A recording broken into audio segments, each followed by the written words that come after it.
Hello and welcome to this week's Property Matters, the show that brings global trends to an Irish audience to help shape your knowledge of the industry. You can contact us on Twitter at iPropertyRadio or by email at hello@iPropertyRadio.com. Your host today are myself, Bryan Fox, and beside me is Tallon. Okay, thank you, Brian. We have an interesting lineup ahead with some great guests, and we'll hope to show a different side of the property market. But first, let's look at some of the big stories of the week. So, now, one of the stories of the week last week was actually how in the Sunday Independent reported that 2020 will see an end to homes in negative equity, according to the SRI, and that was actually in agreement with Property Industry Ireland and Ronan Lyons. Similarly, this was supported by Breaking News, which reports that property prices in Dublin dropped for the first time in the last quarter.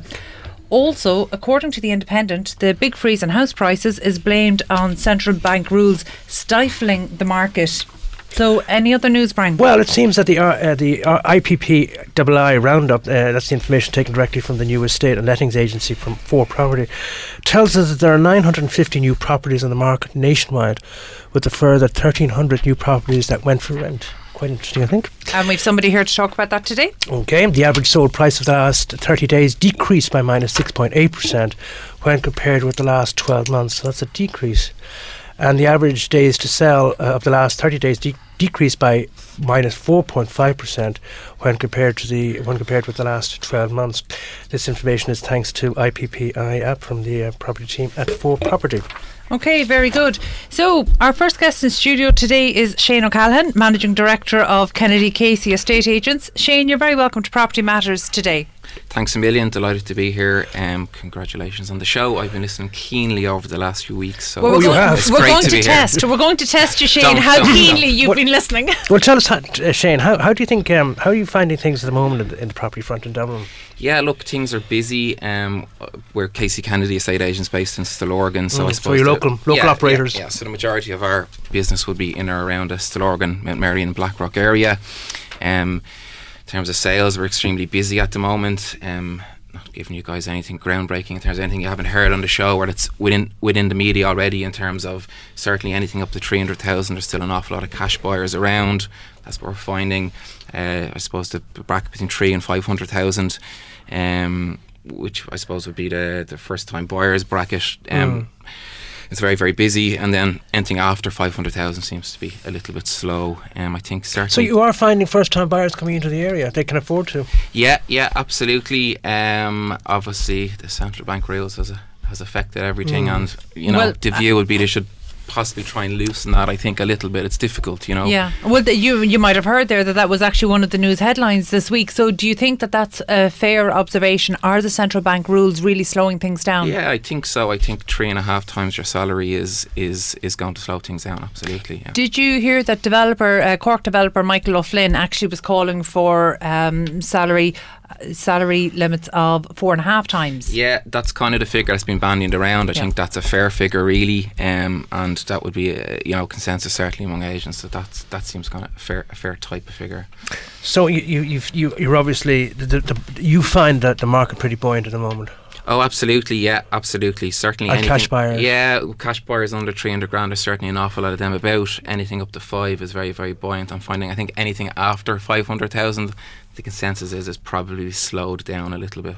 So what would you say to potential buyers or shall we say the cynics that are suggesting that it's impossible for people like that are Gardaí or young nurses that are on that sort of wage just trying to get into the area? Just talking to a friend of mine even earlier tonight, he's a teacher on a single salary trying to buy. Look, the properties are out there, it's hard work, it's go to your viewings, be organised, have your alerts on draft as properties come to the market, be there, but they're there. And I suppose know what you're looking for as well. Exactly, you know what you're looking for, yeah. Shane, can I ask you about something that sometimes estate agents have been slow in the past to talk about, but a couple of years ago I was told anecdotally that maybe 1 in every 3 properties that went sale agreed was falling through, and normally they were falling through at quite an early stage, as in before the booking deposit was even paid. So whether you had overzealous or inexperienced bidders or people bidding on multiple properties, properties. But what have you any idea or any indication of what the fall through rate is at the moment, anecdotally? Yeah, no, I certainly wouldn't think that the figure is as high as that. For ourselves, we're very, very careful what we do. Anybody that's bidding on a property will be pre-approved. We'll have to see mortgage approval. We'll have to see whether they've got cash are ready to go. If you have them things in place at the start, the likelihood of a sale falling through is, I suppose, less. That's good. Yeah. That's good for young buyers. But actually, do you know, I had an interesting experience from a buyer that contacted me recently. And she was, I'm just interested to know, is this symptomatic of the market? She was looking at a property that was on the market, I think, at about 285. But the next nearest bid was somewhere in the region of 260 or 265. But a neighbouring property had sold for closer to the 300. Okay. Now, she had backed away because she was afraid of bidding, because that's something that nervous first-time buyers, they're very slow to engage in bidding, even though it's such a necessary part of the transaction. But in that particular scenario, no other bidders came in, so the best price being achieved at the open market was about 267, and the owners they opted not to accept that, and they said if they didn't get kind of the 280 figure, that they would bring the property to the rental market, which obviously makes sense. So actually this particular buyer put in an offer of 280, took the property off the market, and she has since got a structural survey done and is sale agreed and waiting for contracts to issue.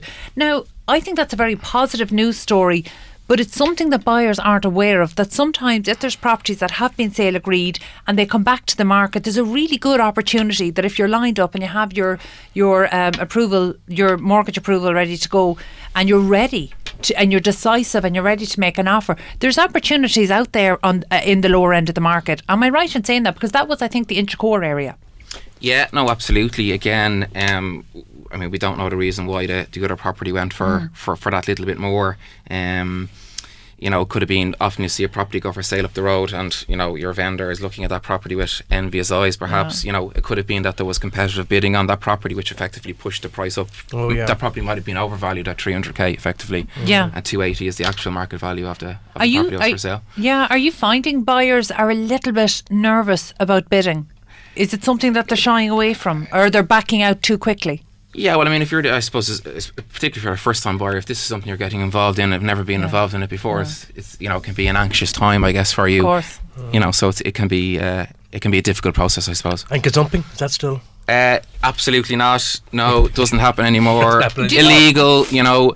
Well, actually, not. Brian, I'm going to now, I'm not an estate agent and I never have been, but this is the one thing, for the past decade, estate agents get slammed for this, and in my experience over a decade and a half, gazumping is a buyer-led issue. You know, sellers don't do this and estate agents don't do this. Buyers do this. So as in, they're told there's an offer on a property and they insist on making a higher offer. Correct, but of course an estate agent shouldn't be accepting the higher offer. Because but aren't you still obliged to take it to your client?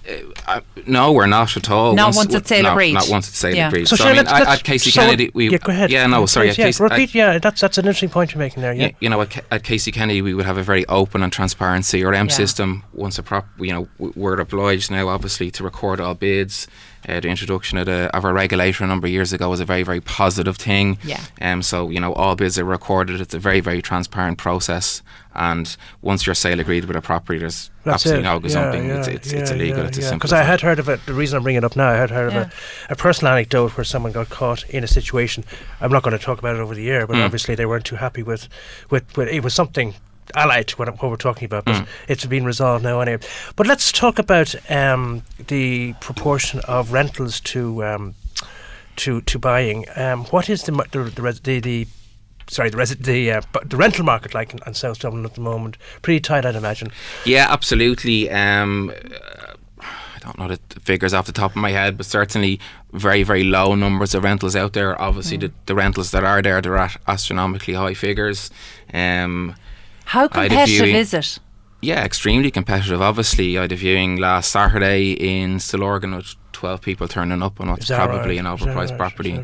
So in a situation like that, for anybody who's listening out there, there's 12 people to turn up at the same time.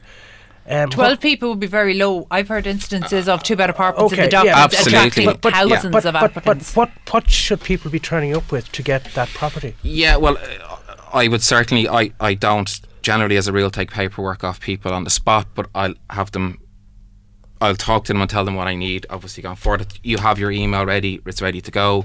You've got your landlord reference, which is absolutely crucial. Did you pay rent on time? Did you look after the property? And obviously, a current landlord reference. A current landlord reference. Obviously, then a work reference is another important one. I'd always say with the work reference to try and include your salary. So very good. You may well be working for JRM Construction, but how much are you actually earning in a year? If you happen to be unemployed for a short space of time, I suppose that would be a negative. Yeah, absolutely. Unfortunately, so your work reference, obviously your landlord reference, bank reference is another important one as well. But that we can fully check out. And generally, so I'll do the viewing. I'll say to people, look, if you're interested, here's my email address. Pass me that information on in the course of the day, and then we'll generally make a decision from there. Right. Obviously, if you're lacking that information, it's going to be very, very difficult to rent. Or if you're lacking any part of the information, it's going to be very, very difficult to rent. Yeah. Okay. Are you finding? Sorry, Brent. Are you finding landlords are? There's commentary there that small landlords are leaving the market. Are you finding that? Is that your experience? Because the PTRB. Their figures don't seem to tally with that. Residential Tenancies Board, right? I would absolutely agree with that. There's very little incentive out there to be a landlord, obviously, at the moment. You're taxed. All the laws of the land are in favour of your tenant. It's difficult, I guess. Is that, a couple of years ago, definitely, when we saw the introduction of the Residential Tenancies Board, and there definitely seemed to be a slight imbalance in favour of the tenant and away from the landlord. Has that been put to rights at all? Has it been given a more equal balance? Certainly not, in my opinion. I think it's weighed against the tenant. Is it weighed against? To be very clear, to be weighed against the landlord. Yeah, absolutely. I mean, years ago, people have to remember this. You're putting somebody in your property there now. Once they're there longer than 6 months, they're on a Part 4 tenancy. They are in your property for 6 years, unless you decide you need to sell the property, unless you decide you need it for a family member, etc. Long gone is the idea. You put somebody in for 12 months. You didn't like them anymore, and they had to go. Once they're longer than 6 months, you are saddled for 6 years. It's as simple as that. Are there proposed changes to that? So if a landlord wants to sell or needs it for family use, that the property might actually not be available? Yeah, well, there is talk that you'll now have to actually sell a property with your tenant in it, which I think is... This is legislation. There's legislation at the moment. I would hope certainly that doesn't happen. It's just going to make... It's going to make things a lot more difficult when it comes to selling your property. Obviously, because if you've got to change the dynamics. Absolutely, of the market. Yeah. So I mean, generally, if I'm advising in terms of a sale, what you want to see when you're going to view a property on a Saturday morning, you want to see bright, you want to see fresh, you want to see open. If you've got a sitting tenant there, dirty shoes lying around, beds not made, etc., it actually decreases the value of your property. Of course it does. And actually, speaking of devaluing your property in South Dublin, I see there just today the National Transport Authority confirmed that the Metrolink project will not continue south of Charlemont Lewis stop in Dublin. What do you make of that? You've just mentioned that to me coming in. Obviously, certainly, I think those homeowners will be happy. Delighted, wherever they are. Thrilled. They absolutely. Obviously, you've got the politicians in the area as well. You think their seats are safe come May? Well, there's been a lot of hard lobbying there by national and local politicians there, including Owen Murphy as well, and they were very upset, and it's a very middle class area as well, as you know. Fairly obviously will decrease the value of your property if you've got something like that kind of site. So I'm sure homeowners. Was it short sighted of the National Transport Authority to try and come up with that sort of idea in the first place, do you think? It would appear so. I think it's a bit. Shane Ross has certainly been running with that idea for quite a while, has he not? So it seems short-sighted to me. Even from that, just to extend that conversation, Shane, you mean in terms of, and there's discussions about it at the moment, in terms of infrastructure. Actually, it was discussed in the Dáil this afternoon in this context at Leaders' Questions. The infrastructure, the public infrastructure in terms of transport is lacking very much in Dublin South, in that we don't really have. We're caught between two corridors, a rail corridor and a tram corridor, and in between buses. You know, how in relation to your own business, how do you feel that is affecting you? Well, it's difficult to answer some of that stuff. Certainly, the Lewis is obviously a great thing over the last number of years. Obviously, those with properties beside the Lewis, obviously it's increased value of them. We would certainly have an awful lot of sales up in the Leopardstown, Sandyford area, and obviously Lewis's has affected prices positively up in them areas, you know. Yeah. Actually, that's one of the things that I suppose, to play the devil's advocate here, I can see that there would be a positive effect to this going in. So are we allowing the current homeowners sit with their front and back gardens and off-street parking? And, is there an element of NIMBYism there where actually they're potentially jeopardising future owners coming in? And would this transport link not make this area more valuable in the long term for property values? Well, let you answer that. It's a difficult one to answer. Again, possibly in the longer term, the answer to that question is yes. But then who wants to lose half their who wants to lose their half their front garden? I guess as well, you know. Yeah, you see, I feel like in 10 years' time or 20 years' time, how many of us will have front and rear gardens? I mean, very few of us probably. I think the idea of a spur going out to Rathfarnham, Rathmines, that type of idea coming in by UCD was far more looking far ahead rather than just repeating what we have already outside the door, you know, and then traffic disruption for years. We have a couple of minutes left just to talk to you about property management in terms of apartments. There's a lot of skepticism about property management with people going into apartment property. What in terms of parking, in terms of estate fees and all the rest of it. Is that a legitimate argument? I mean, how do you see it? So are we talking about block management now? Block management, yeah. Yeah, we would have a number of developments that we manage at Casey Kennedy. Obviously, under the Mud Act, it's essential to have a OMC in place, and then the OMC must employ. The OMC now is what? The owner management company, right, yeah. And then obviously an OMC will in general terms engage somebody like ourselves, Casey Kennedy, to run an estate for them, and that's a legal requirement. And there's obviously lots of challenges involved with that, but it's an area we do it quite successfully. It's an area that's become increasingly more professional, and I think that has to be a good thing both for the homeowners and for the for the property owners and for the tenants. We want to see more professionalism. I presume that's something that you would be very much in agreement with. Oh, absolutely, yeah, absolutely. I would encourage any OMC members that are attempting to manage a block themselves to engage a company like ourselves or whoever to come in and increase that level of professionalism, I suppose. Okay. In terms of collecting fees and bringing in services and running the OMC. Okay, and before we let you go, Shane, you might just give any potential buyers a ray of light here.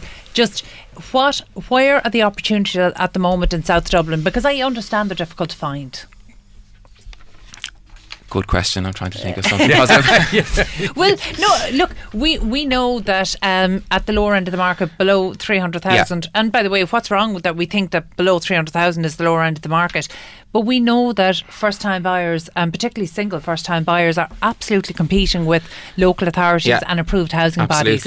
How can they compete? Look, I think we are slowly starting to build. There is a number of developments coming online, particularly in South Dublin. Keep an eye on the market, monitor the market, I suppose, and be ready to go, you know. Well, you must come in again, because I want to talk to you about there's bad economic news in the air at the moment. We'll talk about that some other time when you come in, and we hope to see you some other time into it. That was Shane O'Callaghan, Managing Director of Casey Kennedy Estate Agents, and I say thank you indeed, Shane, for coming in. Next up, a quick break. We'll be joined in studio by Paul Mitchell, Director of Mitchell McDermott. Your community radio for South Dublin. This is Dublin South FM. And welcome back to Property Matters here on Dublin South FM with Bryan Fox and Karen Tallon. You can contact us on Twitter at iProperty or email hello@iproperty.com. Okay, as mentioned before the break, joining us right now is Paul Mitchell, Director of Mitchell McDermott. We're delighted to have you here with us, Paul. Thanks, so, Carol. just explain for our audience here what exactly you do, or what it is you do at Mitchell McDermott. So we're an independent firm of project managers and quantity surveyors. So when clients want to have their buildings built, they come to us at the beginning. We assemble the team, we advise on costs, and we manage the thing from inception to completion. Okay, I think it's interesting to note that you're running into your 5th year in the industry, and I understand that the company has grown year on year, so you're surpassing 40 team members? Yeah, 45 today. 45 years. Oh. No, 45 new. Excuse me. No, they're heading into their 5th year, but team has grown to 45. That's 45, phenomenal in that period of time. Yeah. So Anthony and I were in the industry for over 20 years. But at the beginning of 2015, we set up Mitchell McDermott as an independent firm of quantity surveyors and project managers. So yeah, no, it's going well. The timing was good. Timing was good, yeah. Timing is everything, isn't it? So, Paul, first of all, your website actually is a mine of information, and actually your firm first came to my attention when somebody said, have you seen the infographics these guys do? So in fact, Mitchell McDermott have the best infographics. They explain everything that's going on in the industry. So I might just take you back to some of your most recently published information. Yeah. So in terms of inflation in the property or in the construction industry, what are we seeing in 2019? Yeah, so there's been a lot of talk about inflation, I think, since the industry has begun to recover. And at the end of last year, the beginning of this year, we carried out a study, and we took over 1.4 billion euros worth of projects. And we basically took an office block in 2015 and we priced it in each year to check and take the same basket of goods as you would in CPI, but in construction terms. And what we found was that inflation has been year on year between 5 and 6%. For 2019, we're forecasting it's going to be somewhere between 6 and 7%. Where does that lie? That's the Irish industry. Where does that lie in terms of global norms? I suppose global is difficult because it's so different. But if we were to compare, say, with the UK? Yeah, UK is probably running at something like 4 or 5%. What's causing this industrial inflation? It's a simple case really of supply and demand. So you always have, wages, the official wages have stayed static from 2007 to 2017, and the hourly rate is the same. It got increased in 2017. So there's wages, there's a shortage of labour in the marketplace. There is your standard increases, which might only be 1 or 2% on materials, and then there's pure supply and demand. There's contractors pricing in risk to projects because they can afford to be a bit more choosy because of the amount of work that's in the market. Okay, but where does that leave us then with the uncertainty of Brexit looming? Because what percentage of materials for the construction industry are brought in through the UK? A significant amount. So if you took a project and you would say that 60% of it is labour and 40% is materials, and it varies depending on the project, a lot of those components are imported. Like a lot of the natural stone and sand and so on is delivered Irish, and it's local and it comes from natural resources, and certain products are produced, but by and large any products that are produced for mechanical and electrical are from overseas and involve importing. And actually one of the things I was reading about just in the whole context of Brexit uncertainty is that the components coming in from the UK, they're UK certified, which at the moment is European. Post-Brexit, what's going to happen to the UK only standard certification? I think they'll have to go through a process of stamping. So, like through an Irish or European process? A European, so that there'll have to be a stamped CE, and there'll have to be some equivalent certification process brought in to say, okay, if it's got UK stamped on it instead of CE, it's an equivalent mark, I'm assuming. Yeah, that's I would have thought would be the sensible thing to do. But where does that leave us in terms of the price or the cost of testing? Who does that fall on? The person importing the materials? I would say that the people that are the manufacturers are going to have to produce a product that can be used in the country that they're exporting to, so it's going to sit with them. Okay. Now, whether by a process of that's going to get passed on to the consumer in due course, you could only expect that that's to be the case. And of course the uncertainty here is that due course could be very, very soon. It could be very soon, and there's a lot of uncertainty, and we saw the report out this morning from the SRI, about loss of jobs and productivity and GDP in the country. We don't know. We think that there obviously could be prices passed on, and it might take a while to settle down as to what competitiveness means in that import market with tariffs. Okay, and then I suppose in the whole area of competitiveness, your firm has also been involved in a benchmarking study. Mm-hmm. Is that correct? So on the data centre side, we have produced a report which looks at what are the data centre costs. Earlier this year, at the beginning of this year, it's now a fact that Dublin is the largest data centre market out of what they term FLAP, which is Frankfurt, London, Amsterdam and Paris. That actually blew my mind. I only learned that fact at the National Construction Summit there a couple of weeks ago, and I didn't realise that the Greater Dublin area is the largest data cluster in Europe. That's sort of back office type of operations. It's the one basically when you store stuff on your phone and it says the cloud. That sits in an industrial facility that's full of expensive servers called data centres. And because of Ireland's steady power and its great supply of strong data and fibre, there's been a proliferation of why data are we centres. so attractive for data centres like that? I think it simply comes down to power and data on those, and whether or not we have the skills and the workforce to operate them when they're constructed.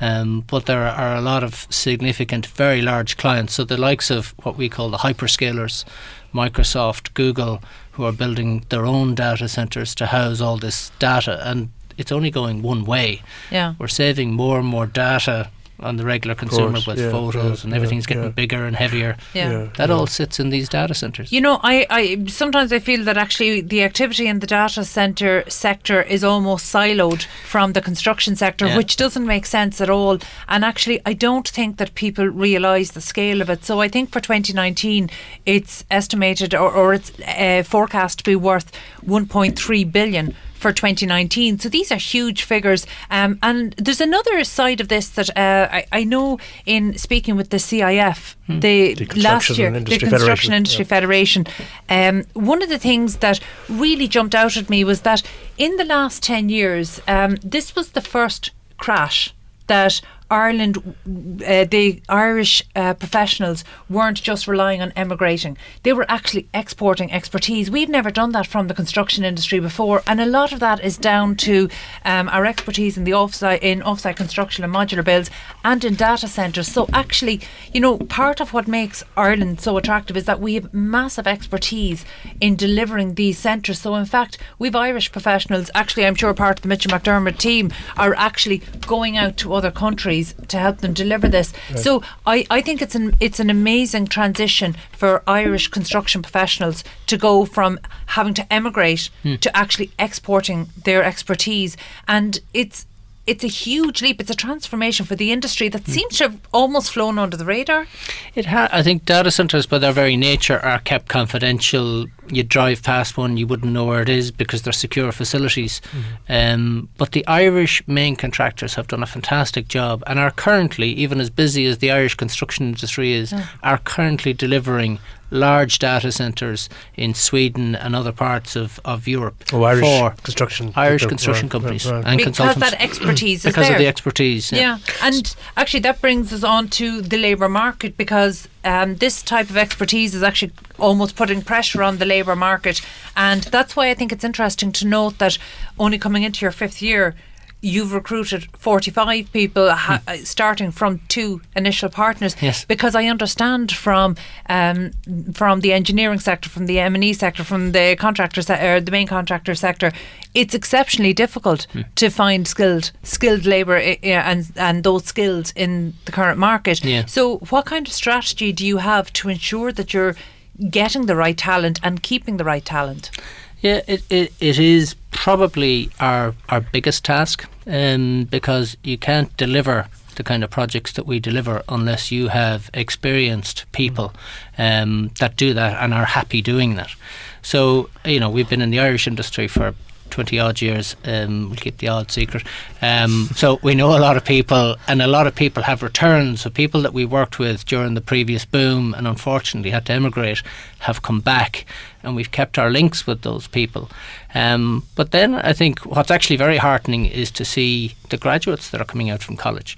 There's a lot fewer graduates, but the graduates that are coming out are top quality, and they're probably a lot smarter and a lot more clued in and balanced than I was when I was coming out. But tell us, from the point of view of procurement and tendering, has that got very tight at this point in time, or how is that at the moment? I think in terms of in the private sector, it's a case of trying to secure either contractors or consultants that are able to do the job. Oh, really? Yeah. Ability? Yeah, ability. Okay. Because particularly if you take contractors, they are booked up, tier 1 contractors are booked up 6 to 9 months in advance. So unless you're actually securing your slot with those contractors, when you get there and you go to market, their books may be full. Right. So our advice to our clients is changing on a weekly basis as to say, well, trying to match the market and how it's moving, and to make sure that your project can fit that market and where it's at, because it's very cyclical in between contractors. You know, large projects start, the contractor is consumed, they finish, they've got big teams waiting. So bottom line wouldn't be necessarily the driving factor then to it, would it? It's always the clients will always say that it's not cost, it's quality, but it has to be competitive. Right, yeah. But ultimately, I'm sure you've got competition coming in for that as well from abroad. There is, and as unpopular as it might be to say, we could do with more competition coming in. And that's simply from a standard point of view?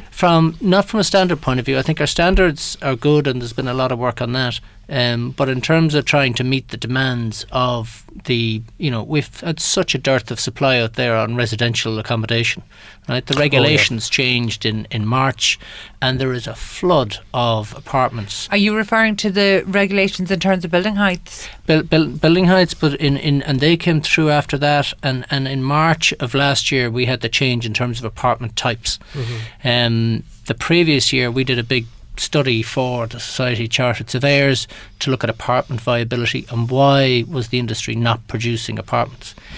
And we also worked as part of a group within the Department of Housing to look at the standards. And those standards changed in March, and it opened the gate for, up to that we had to produce a certain size and only one type, regardless of where you were in the country. Okay. And now there are basically 3 types that you can produce. Okay, but now is it fair to say that these changes actually attracted quite a lot of criticism because it definitely provided for more one-bed apartments, even though we know all the data is suggesting that we need more one-bed apartments, and the data in terms of social housing is telling us that there are more single people on the housing list. So we know that there's a need for that, and yet people, particularly residents in local areas, when they hear of a block of one-bed apartments coming in, they don't like the connotations there. So how do we balance that when we know that one-bed apartments are needed? And is it fair from a viability point of view? It makes sense for one-bed apartments. It does make sense. I think the key piece here, which is a small piece, is that now there's choice. So we can put one beds in city centre locations where we've got young professionals, or we've got single people who haven't yet gone through family formation. We now have a choice and we can put them in, whereas before we had to build 2 beds and 3 beds. And dual aspect and parking, and look, one of the things, and I've often been criticised myself for saying this, but actually I feel like while we don't like to refer to a property ladder, the reality is that's probably the best analogy. And over the past decade, we seem to have been systematically doing away with the bottom rung of the ladder, and that caused immense problems. And I think that sometimes there's a confusion between size and quality. So, for example, an apartment being dual aspect doesn't make it of a higher standard of build.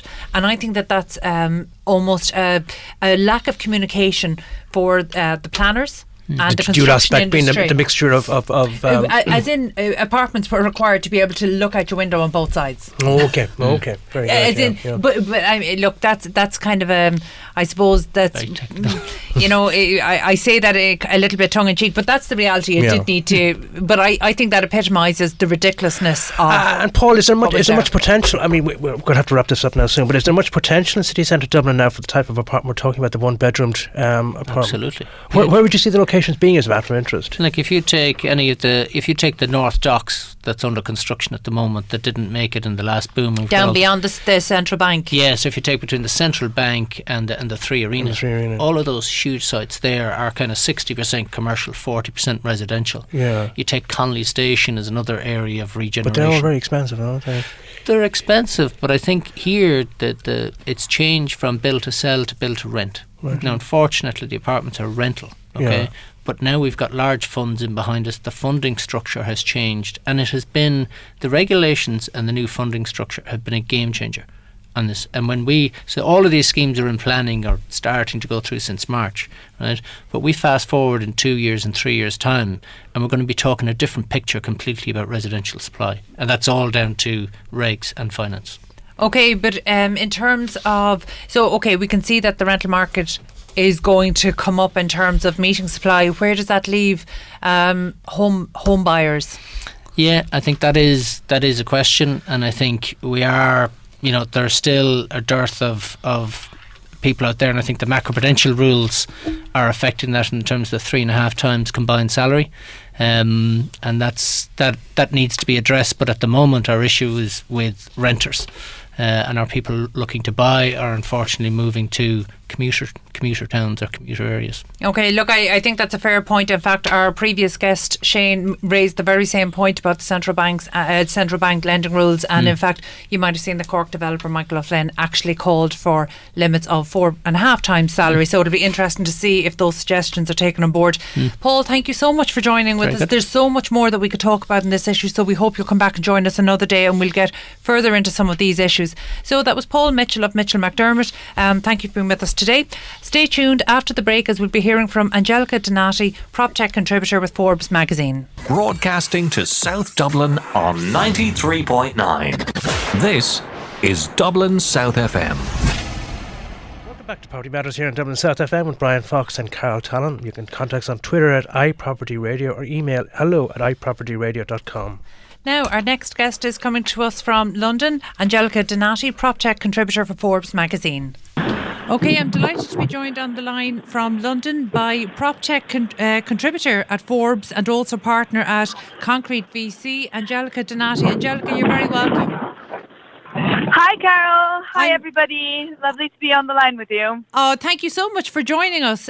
You've definitely been one of the leading lights of PropTech over the last number of years. So I'm interested to hear about really your journey and how you've come to it. So you might just let us know how you came to be involved in PropTech in the first place.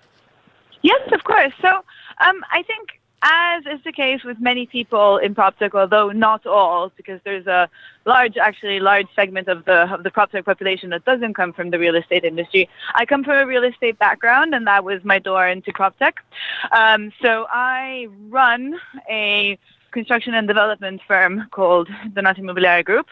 And in about 2016, so around about the time of the Brexit vote, I was really looking at what could be some counter-cyclical plays to counter, the expected turbulence that would come from the Brexit vote. Of course. And off the back of that, I co-founded a PropTech startup with two friends of mine from business school, and that was the start of my journey. And I kind of then migrated from startup founder to, I guess, more of an investor role. I picked up a Forbes column along the way and became a bit of a speaker as well. So it kind of all grew from there. Excellent. And look, I've actually been following your columns, and we've been in touch obviously online and over social media for quite some time.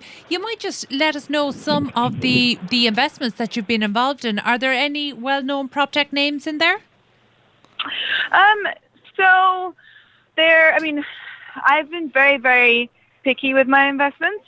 So I don't really know if I can disclose them, but no, I've done a few small seed investments. Nothing huge yet, but I'm sure they will be. There's a long lead-in time for these. I mean, look, at least you're in the VC sphere in London. What we're finding in Ireland, and it's been echoed by proptech guests that we've had in over the past number of months here, that unfortunately in Ireland the VC scene is really quite limited. So in fact, any of our successful proptechs, they might get to pre-seed stage or even first round investments in Ireland, but then generally they have to go to London or overseas. So it's a scene that's lacking in Ireland. But aside from the VC side of things, I'm very interested in how proptech is taking hold. And in Ireland, a little bit like you mentioned there, a lot of the early innovation was definitely consumer-led. So it was people who aren't necessarily from the industry. So I'm interested to hear that you're from a property development background. Is that from yourself? Did you found that, or was that part of a family business? So it was part of a family business. So my family business is a construction firm. We're general contractors that work on large-scale infrastructure projects, and I basically built my business off the back of that. So we were only present in Italy before I joined, was it 6 or 7 years ago, and I built our international operations. And I would also add. Did you take it from London from Italy to London? Yeah, I took it from Italy to London and to New York as well. Oh, and to New York. How did you find breaking into the markets, London and New York? How did you find that, coming from having a legacy maybe in the Italian market, but not being established in UK or in the US? How did you make that break into the market? So I was fortunate enough that I grew up in the UK. So I went to school here and I worked here prior to joining my family firm. So I had a bit of a network and a bit of experience here, and I started the New York business completely from scratch. And I think, like every market, if you don't have local knowledge, it's hard because you're taking leaps of faith on things that you don't know that others might be very familiar with. Of course. But I think in general, just what drew me to the UK and the US market is that they're particularly transparent compared to other markets globally. So if you are going to come in as a newcomer anywhere, I think, and it's my own personal view, of course, that the UK and the US are probably the least dangerous and the least difficult property teams to break into. That's an interesting one when you talk about the transparency of the market, because in fact, I wouldn't have thought that the Irish and the UK construction industries were so transparent, but perhaps maybe by comparison to other jurisdictions they are.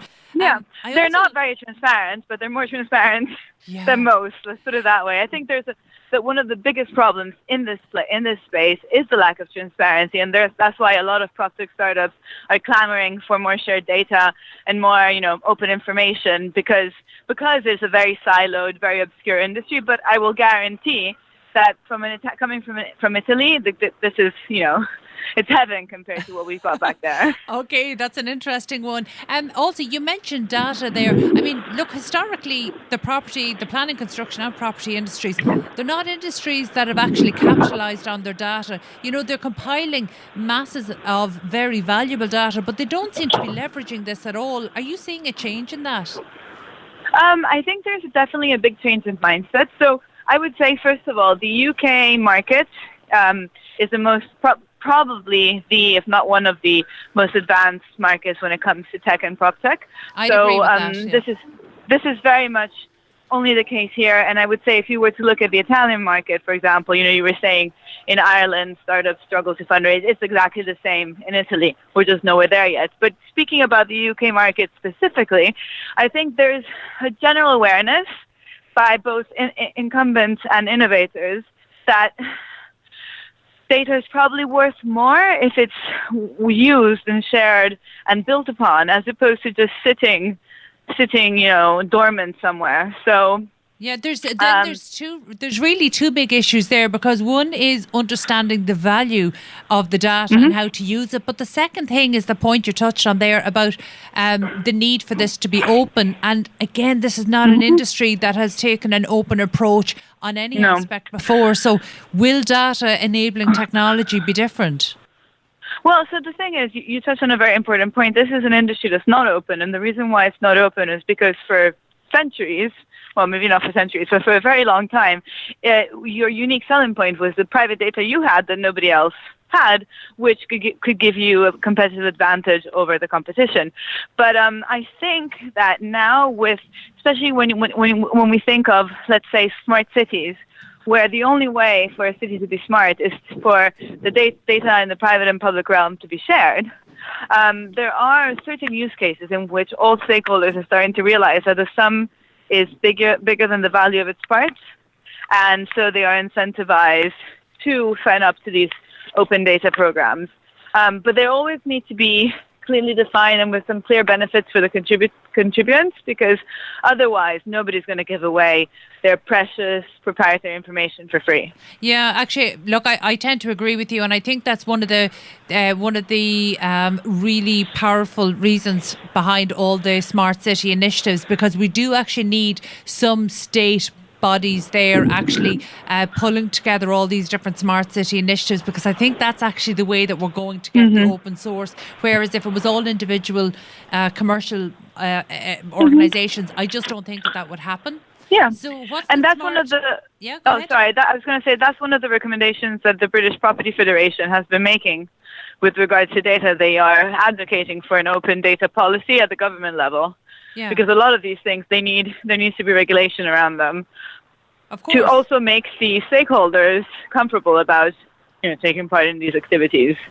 And look, there's a shared learning that needs to happen, and actually that's one of the themes that I read in your feedback from. I read your most recent Forbes column there, and it was the feedback from MIPIM in Cannes this year. So yeah, this seems to have been a key data and collaboration seems to be one of the key drivers about how we're going to proceed across 2019 and 2020.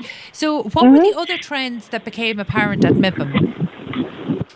So I think that obviously there's a lot of very specific micro trends that are relevant to specific segments of the industry or a specific country. But I would say in terms of macro trends, and they're the ones I presented at MIPIM this year, besides data, I think for me the biggest one is the types of technologies that are exciting to watch for this year. And I've talked about this a lot, and I'm going to continue to harp on about it, but it is the year of smart technologies. So those technologies that make our buildings smart, those technologies that make our cities smart. And I think the reason for that is that it is the quickest way for real estate companies to implement tech and actually have it positively impact their bottom line, because the real estate industry is now firmly shifting from a real estate asset management mindset to a real estate as a service mindset. And in order to give the service of real estate, in order to treat your tenants as customers, which is, what everybody wants to do these days, you need to not just have data, but you need to have ways of collecting that data, processing that data, acting upon that data. And tech is more often than not the answer. So there's a lot of really clever proptech startups out there. On the one hand, the ones that provide all the sensors to collect the data, and on the other hand, the applications that process the data and deliver services off the back of it. Okay, and actually, as I was following along, why I didn't make it to MIPIM this year, and I definitely had that FOMO, fear of missing out. Every time I saw social media posts, I was definitely feeling like I was missing out. But one of the things I couldn't help but notice is that for every photograph I saw, I would imagine what looked like every 100 men, there was maybe one woman, and it might sound like a trivial point, but actually I don't think it is when we're talking about the rollout of new technologies that affects half the population. Was I seeing distorted images, or was there a serious gender imbalance at the conference this year? So I would say it's definitely not 100 to 1, but there is a gender imbalance. So let's see, I was on 3 panels at MIPIM, and I was always the only woman on the panel. So on 3 panels, you were the only woman on each panel? Yeah. So the only time that I wasn't the only woman sitting up there was during the startup contest. I was one of the judges, and I was one of 3 women out of 6 judges. It was a very gender-balanced committee. But beyond that, the 3 panels I spoke on, I was the only woman every single time. Okay. And actually, you know, it's interesting. I did get a call to go to, I won't say which country, but there is an African nation that's hosting a proptech conference in the next couple of months. And I got a call to say that Angelica can't make it. Could I go? So I really thought there's something wrong here if we seem to be the only two female commentators travelling outside of Ireland or the UK to do conferences. But it does highlight an issue that we have, because it would be naive to think that this type of gender imbalance isn't going to affect the types of tech that gets implemented, the types of tech that get invested in. And you have a bit of a dual role here, because you are involved in your partner at Concrete VC. So is this something you're conscious of when proptech startups are pitching to you? So I always sit up and notice when there is a female founding team, just because, unfortunately, as you say, it's rare. It's not as rare as it seems. Good. I think, just because I think the numbers that we see, I don't know, maybe the numbers are slightly older, or maybe it's just it captures a greater slice of the population that I see. But I'm always very excited when I speak to strong female founders, quite simply because they stand out, because yet another male founder is something we've all seen many times. Now, this is not to say that, I'm not a huge fan of affirmative action. I think that we should get to a point where we are all, as I like to say, casually feminist, in the sense that it's just the way things are, as opposed to something that's enforced. But yeah, I guess it's female founding teams are rare enough that I notice and I remember when I see them, and I think a lot of it is down to kind of the double whammy of the way women were raised, or the way society was raised, to think that real estate is not really for women and tech is not really for women, and that's changing a lot, and it's changing a lot in our younger generations. But it's changing slowly. I don't know what the figures are in the UK, but in Ireland, it's somewhere like 96% of our construction industry is male. Yeah. So I think in the UK, I don't know the number for the construction industry, but I know that in real estate, it's women make up 12% of the real estate industry workforce. I would have thought that it was higher in real estate, more so than construction. So that's an interesting. And by the way, I've never heard that expression or the term casual feminism. I'm definitely going to look that one up.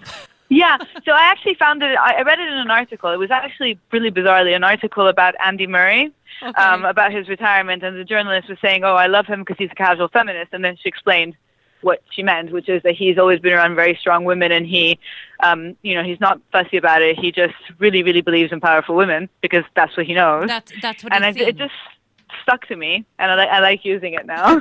That's an interesting one. I'm going to adopt that too. Thank you. Okay, no problem. Before we wind down, I would like to maybe just get your insights into what you see as the key trends for technology affecting the planning, construction and property industries as we move towards the latter part of 2019 and 2020. What trends are you seeing? So I think let's separate the two. So on the construction side, I think, and it's pretty obvious why, I think that the technologies that are getting most traction are the ones that are most easily usable, and they're all in the process management side of things. So are we talking about off-site construction and modular construction, volumetric builds? So I was thinking more in terms of workflow management and site management tech, purchasing management, all those things. I think modular is a very interesting theme, and I think there's a lot of really interesting things happening in modular. But modular is an interesting one because it's been around for a while, and a lot of the technology that goes into it is still quite simple. I think there's a lot of opportunities for that to grow and change, but I think modular today can't really be seen as tech. It's just a different form of production, if you will. I think if you see how BIM is enabling the rapid build, then I can see where there's a huge tech influence there on the construction side. Yeah, so I think BIM is the perfect example of kind of the overarching system and principles that can be put in place to facilitate everything, really, because BIM runs in an ideal scenario, BIM will run from the initial concept design all the way through to ongoing management of an asset. And then, BIM is an infrastructure for any kind of software you want to implement within your model. So in theory, all of this clever tech that we are looking at, which is being developed as spot solutions, then can be put into a BIM ecosystem and facilitate, the whole life cycle of the project. Yeah, and it is all about this certainty of project and certainty of build and certainty of budget. I mean, that's where construction is definitely focused on at the moment. And then on the other side of it, I suppose, before we let you go, your final thoughts on trends for the real estate or property side of things. Yeah, so I think for the whole kind of real estate asset management side of things, I would reinforce what I said before. I think it's everything that helps real estate be delivered as a service to maximize the satisfaction of its end users, which are, the tenants and the occupiers and the office workers in the buildings, and as a consequence of that, to make their employers more productive and successful, and so to make the buildings more fruitful for the landlords. Excellent. So all in all, that's just leading to a frictionless transaction. Yes, exactly. So I think ultimately the goal of tech in anything really is to make the market more efficient, make it more frictionless rather, to reduce the friction, and ultimately enable segmentation to go down to a segment of one, which is, probably premature in our industry, but personalized services that really get you the most of what you want and nothing of what you don't need. That's exactly it. Great words to finish up on. Angelica, thank you so much. That was Angelica Donati, PropTech contributor at Forbes and partner at Concrete VC. Angelica, thank you so much for your time, and we'll chat to you again soon. Thank you so much, Carolyn. It's been lovely to speak with you, and I hope to see you soon, and hopefully in Paris. Oh, hopefully in Paris. Take care. Yeah. Now, that's it from us in studio today. Thank you for joining us on Property Matters, the show where property matters. Get in touch with the show by emailing hello@iPropertyRadio.com. And we want to thank all of our guests for being on the show with us today. Next week we'll be joined in the studio by Joe McGinley. He's CEO of Iconic Offices. But for now, thanks to Shane Flynn, who was on sound, and producer Katie Tallon. We're back at the same time next week, so stay tuned for a Bowl of Soul, which is coming up next. From Carol Tallon and myself, Bryan Fox. Have a good week.